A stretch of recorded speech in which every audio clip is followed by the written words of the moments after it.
Alright, so in this episode of Men's Essentials, gentlemen, I wanted to get out and talk to you about a few things that's a whole lot more cozier and personal to me. I wanted to cover 5 stupid fashion and grooming mistakes that I have made in the last 7-8 years of this process, or the mistakes that I have made when I was not aware of self-help or style or fashion or any of that good things. I just wanted to give you a little perspective on things that where do I come from, how fashionable or how stylish I was back then when I started this, or when I didn't know shit about it, and how far I have come in this process, and what's the whole thing like, and how do I used to look back then, and what has been the whole process of I trying to get myself to be a better, stronger version. So I hope you enjoy this out of this studio and not in my regular space video. I hope you want to see more of these videos. In case you do, don't forget to let me know.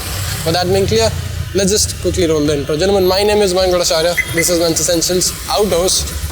Let's roll the intro.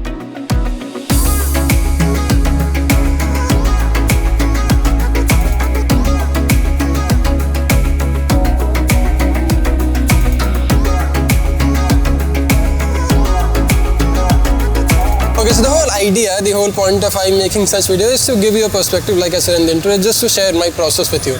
Now, in case you want to see more such videos, don't forget to let me know in the comment section, and don't forget to subscribe to the channel and check out my Instagram, because that is the place where you can see my entire 4-5 years transformation dating back to 2014 and 2013. Anyway, so the very first mistake that I would want to share, the very first mistake that I would want to own and tell you to improve or tell you to work on is not getting the appropriate haircut. See, the whole idea of you trying to find that perfect hairstyle, the whole idea of you trying to find your signature hairstyle is your very basic grooming game. I mean, if you don't have the appropriate hairstyle on your face, things won't look sharp, things won't look as well planned as you would want it to.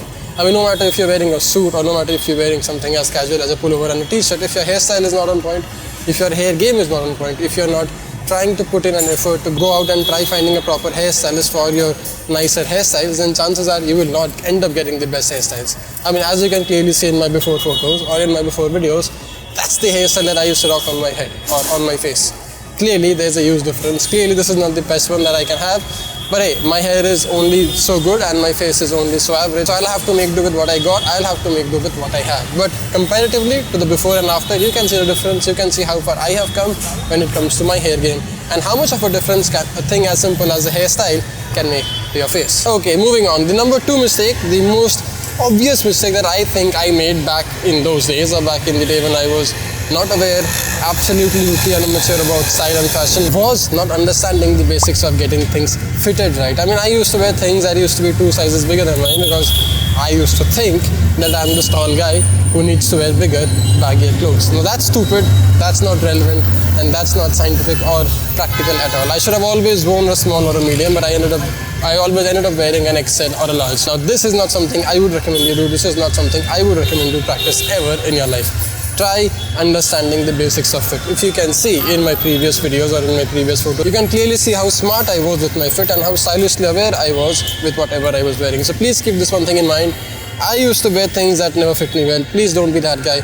Please do yourself a favor. Try getting things that fit you the best way possible. The third most stupidest image mistake that I made when I was 18 or 21 year old was I not being aware of classic men's style and fashion. Now, I'm not telling you to be this guy who only wears solids and is totally against prints and patterns. I mean, I love to wear prints and patterns from time to time, but the mistake that I made was just not being aware of classic style and fashion. I wasn't aware of how to buy a suit.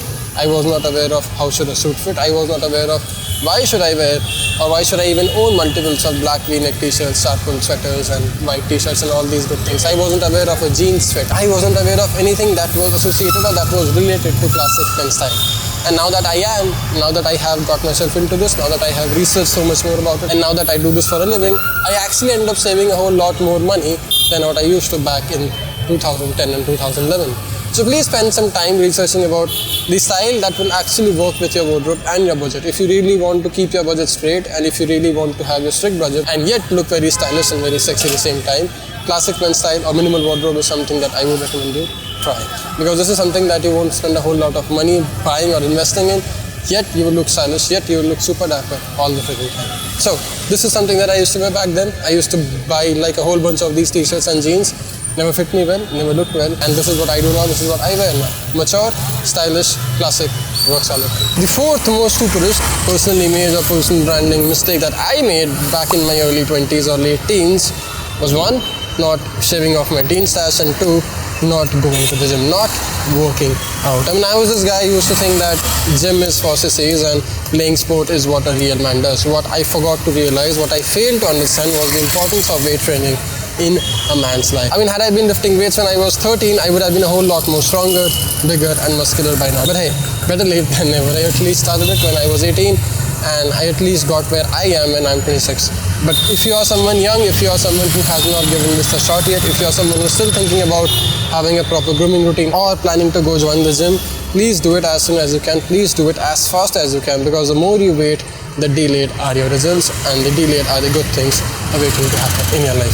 Start working out, start hitting the gym, start doing something serious about your physique, your body, your health, your strength, and please take care of your goddamn grooming routine. Which brings me to the last 2 self-development or personal branding or my own image developing tips that I didn't do, that I didn't apply when I was 18 or 20 years of age. I didn't read much, and I wasn't trying out new things all that often. I mean, I wasn't the experimental kinds. I was very strict and very disciplined with my life. I mean, sure, you have to be disciplined, you have to be routine to a certain extent, but I failed, or I forgot to realize the importance of going out and experimenting a whole lot of things that could have helped me be a whole lot smarter and wiser than what I am as of now. I mean, sure, I have developed a whole lot more now. Sure, I have been visiting a whole lot more places now. I have become a whole lot more adventurous and outgoing now. But then I would have had a whole lot more experiences under my belt had I been doing it since I was 18 or 20 years of age. And the last one being obviously reading more books. I wasn't aware of the whole idea that you can actually read someone's life's journey, you can actually read someone's documented process in a small 250 page, 200 pages novel. I mean, that's just so epic, and that's just so valuable to any man, anyone around, that I wasn't aware of, that I think you should highly take full advantage of. Go out, read some books, get yourself more educated about, use these available resources out there and get yourself more educated, more aware about these things that the millionaires and billionaires have already done and succeeded and failed in their lives. And go out and obviously try out new things. These were the 6 or 7 things that I think I should have done when I was younger, and I didn't do when I was younger. And therefore, the much needed transformation that I had to go through in this whole process of 5 or 6 years of running this channel, doing this show. I mean, sure, now that I figured this thing out, now that I know its importance, I am always in this mindset of being a work in progress. I don't think I'll ever be a perfect version of myself, and that's the whole idea, that's the whole point of living a life. I'll always be a work in progress, and that's how I want to live my life, and I want you to take away from this video now. I'll get back to work, I'll make more videos. I hope you all like this video, I hope you all enjoyed this video. If you want to watch this in Hindi, description box, check it out. I'll see you in the next one. Dress sharp, stay strong, stay stylish. My name is Mayank Bhattacharya, and yes, please don't forget to check out the Hindi channel as well. See you in the next one. Cheers.